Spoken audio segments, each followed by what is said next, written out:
This video, taken shortly after a closed-door meeting between Mexican billionaire Alberto Bailleres and President Gebhardt on the sale of the reportedly 65,000-hectare Erindi Game Reserve, has been on the tongues of many. Firstly, you should know how open we are in this country. You were always invited here, and you therefore came out so that we can talk.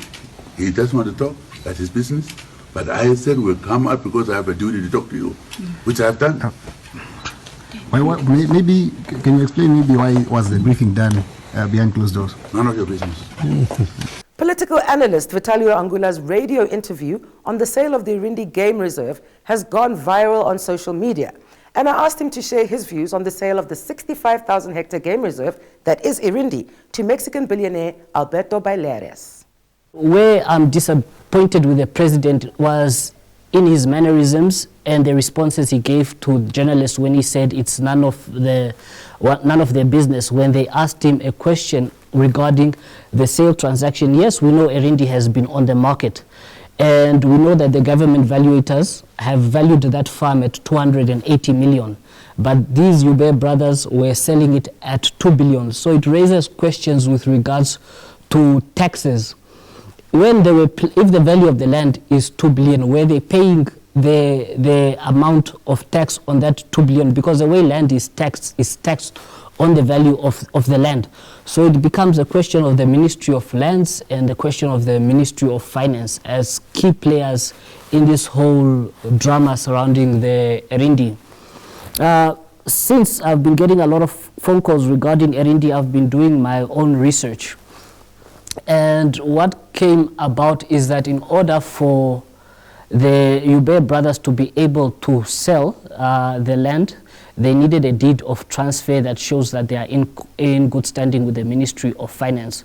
So what we should endeavor to ask our president, since now he became the main person in this when it was supposed to be Ministry of Finance, Ministry of Lands, is the transaction with the Mexican billionaire. If it took place in State House, what are the benefits derived from the state in terms of the tax that he'll be paying on this transaction? Even when you brought up the issue of having a commission for whoever is facilitating this agreement, who are these people who facilitated the agreement? Were they there behind closed doors? It begs, the more you go into it, the more questions you have. But the problem is now when you're asking these questions, you are told it's none of your business. Now, if it's not our business as citizens of the state, whose business is it? 2015, he assumed office. The State House is not going to be used as a stop for for doing business deals. So he's gone back on his word and he's contradicting himself. So now we are asking the question, do we have a president we can trust? Coming to land, majority of Namibians, we are land dispossessed. We've got people who are renting. The way that land is being now traded as a commodity, willing buyer, willing seller, meaning that the seller can put any price, and land has been sold on tender.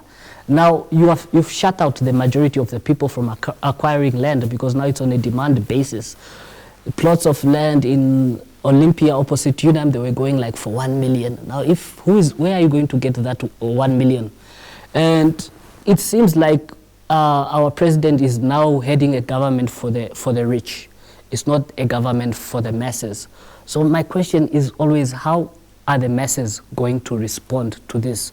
Because now they are despondent in a country of their own birth. One of the things as political analysts we look at is the behavior and body posture in our leaders when we are trying to read their behavior.